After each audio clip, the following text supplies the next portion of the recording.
Assalamualaikum warahmatullahi wabarakatuh. Kembali bersama Ustazah Hikmi. Kali ini kita akan belajar dengan topik kurbanku. Selamat mengikuti. Sebenarnya, apa makna berkurban? Berkurban merupakan salah satu wujud rasa syukur kita kepada Allah sehingga kita mendekatkan diri dengan ikhlas kepada perintah-perintah Allah Subhanahu wa Ta'ala. Yuk kita sedikit mengulang tentang binatang apa saja yang bisa dijadikan sebagai binatang kurban. Apa saja teman-teman? Baiklah, kita lanjutkan dengan mengenal di mana tempat penyembelihan hewan kurban. Kalian apakah sudah tahu? Pada dasarnya, binatang kurban dapat disembelih di mana saja, asalkan ada orang yang bertanggung jawab terhadap binatang kurban tersebut. Biasanya orang menyembelih binatang kurban di masjid oleh panitia masjid. Kemudian di sekolah yang dilakukan oleh panitia yang ada di sekolah tersebut. Dan di tanah lapang dilakukan oleh panitia yang ada di daerah sekitar tanah lapang. Dan yuk kita lanjutkan dengan mempelajari bagaimana proses penyembelihan dan pendistribusian atau pembagian binatang kurban. Tata cara menyembelih hewan kurban. 1. Robohkan hewan dengan kepala menghadap kiblat. 2. Awali dengan membaca bismillah. 3. Lakukan sekali gerakan potong pada leher hewan kurban. 4. Gantung kaki belakang hewan setelah disembelih. 5. Ikat saluran makanan dan bubur hewan. 6. Lakukan pengulitan secara perlahan. 7. Keluarkan isi perut hewan dan pisahkan. 8. Bungkus terpisah dengan plastik khusus makanan. 9. Jaga kebersihan daging kurban. 10. Ingat, daging kurban di luar lemari pendingin tidak boleh lebih dari 4 jam. Allahu Akbar, Allahu Akbar, Allahu Akbar. La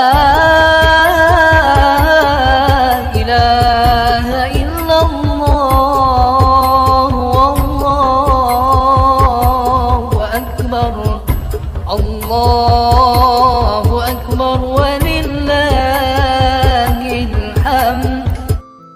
Setelah hewan kurban disembelih dengan sebelumnya membaca bismillah dan kalimat takbir, selanjutnya adalah proses menguliti hewan kurban.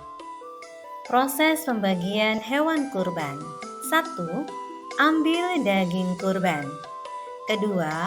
Potong sesuai dengan perkiraan ukuran. 3. Timbang sesuai dengan ukuran yang ditentukan. Setelah daging kurban selesai ditimbang, maka siaplah daging kurban tersebut untuk dibagikan. Dan tidak lupa, panitia kurban akan membungkus atau mengemas daging kurban tersebut sesuai dengan kesepakatan mereka. Yuk kita lihat, ada beberapa macam kemasan yang biasa dilakukan oleh panitia kurban di daerah kita. Di antaranya adalah sebagai berikut. Menggunakan berbagai macam dedaunan seperti daun jati, daun pisang, atau daun kelapa hijau. Dan bisa menggunakan kantong plastik, atau ada juga yang menggunakan kereneng atau keranjang. Ada juga yang menggunakan besek kecil sebagai kemasan dari daging kurban. Dan teman-teman juga perlu tahu loh bahwa daging kurban juga bisa diberikan kepada saudara kita yang membutuhkan di pulau yang lain atau yang jaraknya jauh dengan kita. Tetapi jangan lupa, yaitu dengan cara yang tepat dan benar.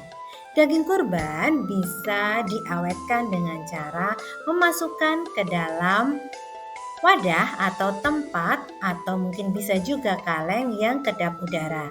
Kemudian dikirim menggunakan jasa pengiriman untuk dikirimkan kepada saudara kita yang membutuhkan.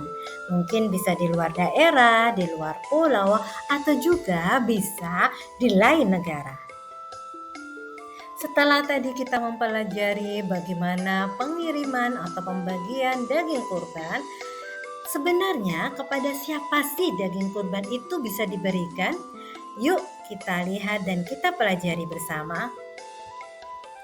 Sepertiga dari daging kurban kita dapat diberikan kepada keluarga kita atau saudara kita dan teman kita sebagai hadiah.